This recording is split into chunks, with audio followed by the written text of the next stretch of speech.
Prime Minister Modi is the nicest looking guy. He says, oh, and he looks like you'd like to have your father. Like, he's a killer. He's tough as hell.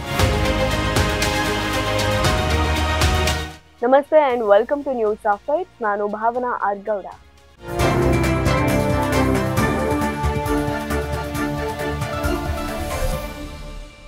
America ಅಧ್ಯಕ್ಷ Donald Trump ಅವರು ನಮ್ಮ ಪ್ರಧಾನಿ ನರೇಂದ್ರ ಮೋದಿ ಅವರ ಬಗ್ಗೆ ಒಂದು shocking statement ಕೊಟ್ಟಿದ್ದಾರೆ. ಒಂದ್ ಕಡೆ ಹೇಳ್ತಾರೆ ಮೋದಿ ತುಂಬಾ ಸುಂದರವಾದ ವ್ಯಕ್ತಿ, ನೈಸೆಸ್ಟ್ ಗೈ ಅಂತ. ಇನ್ನೊಂದ್ ಕಡೆ ಹೇಳ್ತಾರೆ but is a totally killer ಅಂತ.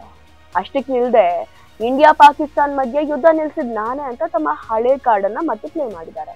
ಏನ್ ಈ ಕತೆ, ಅಸಲಿ ವಿಚಾರ ಏನು, ಟ್ರಂಪ್ ಯಾಕೆ ಪದೇ ಪದೇ ಹೀಗೆ ಹೇಳ್ತಿದ್ದಾರೆ ಅನ್ನೋದನ್ನ ಇವತ್ತು ಡೀಟೇಲ್ ಆಗಿ ನಾನು ನಿಮಗೆ ತಿಳಿಸ್ತೀನಿ.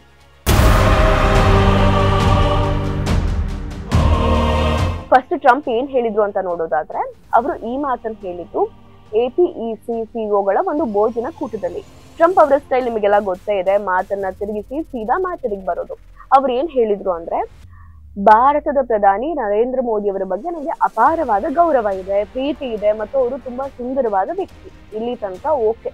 ನೆಕ್ಸ್ಟ್ ಏನಂದ್ರು ಅಂದ್ರೆ, ಟ್ವಿಸ್ಟ್ ಇರೋದೇ ಅಲ್ಲಿ, but is a totally killer ಅಂತ ಅಂದ್ರು. ಅಂದ್ರೆ ನೋಡೋಕೆ ಶಾಂತವಾಗಿದ್ರು, ಅವರ ಒಳಗೆ ಮತ್ಯಾರೋ ಇದ್ದಾರೆ ಅಂತ ಅರ್ಥ.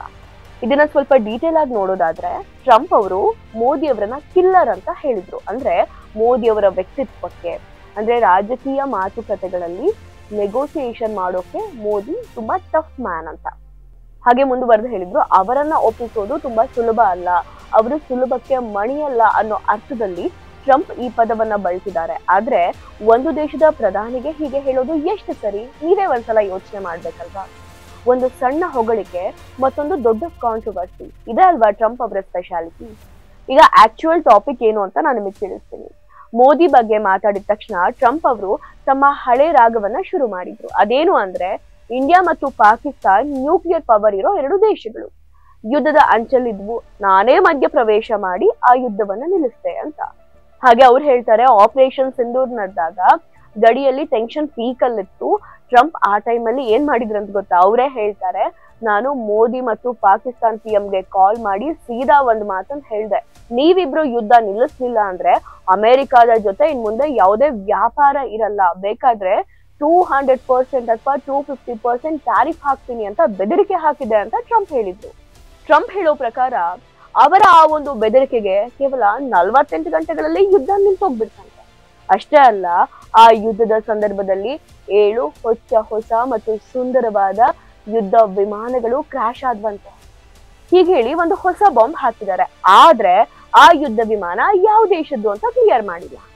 ಸೊ ಟ್ರಂಪ್ ಅವರ ಪ್ರಕಾರ ಅವರು ಯುದ್ಧವನ್ನ ನಿಲ್ಲಿಸಿದ್ದು ವ್ಯಾಪಾರದ ಆಸೆಯನ್ನ ತೋರಿಸಿ, ಅಂದ್ರೆ ಟ್ರೇಡ್ ಡೀಲ್ ಅನ್ನ ಯೂಸ್ ಮಾಡಿ ಲಕ್ಷಾಂತರ ಜನರ ಪ್ರಾಣ ಉಳಿಸಿದೆ ಅಂತ ಟ್ರಂಪ್ ಅವರು ಸೆಲ್ಫ್ ಕ್ರೆಡಿಟ್ ತಗೊಳ್ತಿದ್ದಾರೆ. ಇಲ್ಲಿ ಅಸಲಿ ಸತ್ಯ ಏನು ಅಂತ ನೋಡ್ಬೇಕು ಅಂದ್ರೆ, ಟ್ರಂಪ್ ಅವರು ಪ್ರತಿ ಬಾರಿ ಈ ರೀತಿ ಸ್ಟೇಟ್ಮೆಂಟ್ ಕೊಟ್ಟಾಗ್ಲೂ ಕೂಡ ಭಾರತದ ವಿದೇಶಾಂಗ ಇಲಾಖೆ ಅದನ್ನ ನಿರಾಕರಿಸ್ತಾ ಬಂದಿದೆ. ಮೊದಲನೇದಾಗಿ ಎಲ್ಲರಿಗೂ ಗೊತ್ತಿರೋ ವಿಚಾರ, ಇದು ದ್ವಿಪಕ್ಷೀಯ ನಿರ್ಧಾರ. ಭಾರತ ಮತ್ತು ಪಾಕಿಸ್ತಾನದ ನಡುವಿನ ಕದನ ವಿರಾಮ ಅಥವಾ ಶಾಂತಿ ಮಾತುಕತೆಗಳಿಗೆ ಯಾವುದೇ ಮೂರನೇ ವ್ಯಕ್ತಿ ಅಂದ್ರೆ ಅಮೆರಿಕ ಆಗ್ಲಿ ಮತ್ಯಾವುದೇ ದೇಶ ಆಗ್ಲಿ ಮಧ್ಯಪ್ರವೇಶ ಮಾಡಿಲ್ಲ. ಎರಡನೇದಾಗಿ ಟ್ರಂಪ್ ಮಾತಿಗೆ ಬೆಲೆ ಇಲ್ಲ. ಯುದ್ಧ ನಿಲ್ಸೋಕೆ ಟ್ರಂಪ್ ಕಾಲ್ ಮಾಡಿದ್ರು, ಟ್ರೇಡ್ ಬೆದರಿಕೆ ಹಾಕಿದ್ರು ಅನ್ನೋದೆಲ್ಲ ಶುದ್ಧ ಸುಳ್ಳು. ಇದು ಕೇವಲ ಟ್ರಂಪ್ ಸ್ವತಃ ತಮ್ಮ ಪ್ರಚಾರಕ್ಕೋಸ್ಕರ ಮಾಡ್ತಾ ಇರುವಂತಹ ಪ್ಲಾನ್. ಮೂರನೇದಾಗಿ ಟ್ರಂಪ್ ಮತ್ತು ಮೋದಿ ಅವರ ಮಾತುಕತೆ.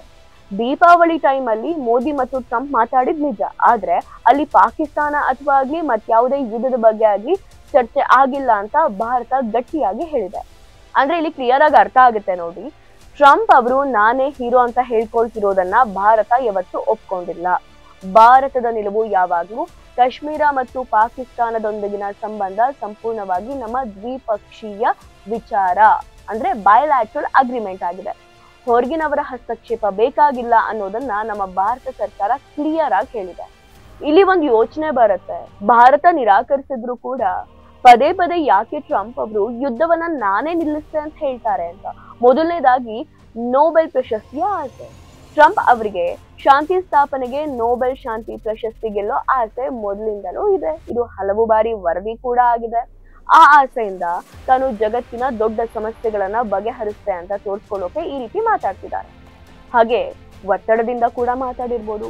ಅಮೆರಿಕದ ರಾಜಕೀಯದಲ್ಲಿ ತಾನು ಒಬ್ಬ ಬಲಶಾಲಿ ಮತ್ತು ಯಶಸ್ವಿ ಮಾತುಗಾರ ಅಂತ ತೋರಿಸ್ಕೊಳ್ಳೋದಕ್ಕೆ ಟ್ರಂಪ್ ಅವರು ಈ ರೀತಿ ಮಾತಾಡ್ತಿರ್ಬೋದು. ನಾನು ಟ್ರೇಡ್ ಹೆಸರಲ್ಲಿ ನ್ಯೂಕ್ಲಿಯರ್ ಯುದ್ಧವನ್ನೇ ನಿಲ್ಲಿಸ್ತೆ ಅಂತ ಹೇಳಿದ್ರೆ ಅವರ ಬೆಂಬಲಿಗರಿಗೂ ಕೂಡ ಒಂದು ದೊಡ್ಡ ಮ್ಯಾಟರ್ ಆಗುತ್ತೆ ಅಲ್ವಾ. ಹಾಗೆ ಮೂರನೇದಾಗಿ ಚುನಾವಣಾ ರಾಜಕೀಯ. ಮುಂದಿನ ಅಮೆರಿಕ ಚುನಾವಣೆಗೆ ಏನಾದ್ರೂ ಇವರ ಪಕ್ಷದಿಂದ ಮತ್ತೆ ಸ್ಪರ್ಧೆ ಮಾಡಿದ್ರೆ ದೊಡ್ಡ ದೊಡ್ಡ ಕ್ಲೈಮ್ ಮಾಡ್ಕೊಳ್ಬಹುದು, ಪ್ರಚಾರ ಬೇಕು ಅಂತ ಹೇಳಿ ಪೊಲಿಟಿಕಲ್ ಇಂಟ್ರೆಸ್ಟಿಗೋಸ್ಕರನು ಕೂಡ ಈ ರೀತಿ ಮಾಡ್ತಿರ್ಬೋದು. ನೋಡಿ, ಟ್ರಂಪ್ ಮೋದಿ ಅವರನ್ನ ಸುಂದರವಾದ ಟಫ್ ಕಿಲ್ಲರ್ ಅಂದ್ರು, ಜೊತೆಗೆ ಭಾರತ ಮತ್ತು ಪಾಕಿಸ್ತಾನ ಯುದ್ಧ ನಾನೇ ನಿಲ್ಸಿದೆ ಅಂತ ಹೇಳಿ ಪ್ರಚಾರಕ್ಕೆ ಮುಂದಾದ್ರು. ಆದ್ರೆ ಭಾರತ ಸರ್ಕಾರ ಮಾತ್ರ ಟ್ರಂಪ್ ಅವರ ಮಾತನ್ನ ನಂಬೇಡಿ, ಯುದ್ಧ ನಿಂತಿದ್ದು ದ್ವಿಪಕ್ಷೀಯ ಮಾತುಕತೆಗಳಿಂದ ಅಂತ ಸ್ಪಷ್ಟಪಡಿಸಿದೆ. ಇದಾಗಿತ್ತು ಇವತ್ತಿನ ನ್ಯೂಸ್ ಅಫೇರ್ಸ್ ಅಪ್ಡೇಟ್ಸ್. ನೋಡ್ತಾ ಇರಿ ಇನ್ಸೈಡ್ ರಶ್ ನ್ಯೂಸ್. ನಮಸ್ಕಾರ. ವಂದೇ ಭಾರತ ಮಾತೆ.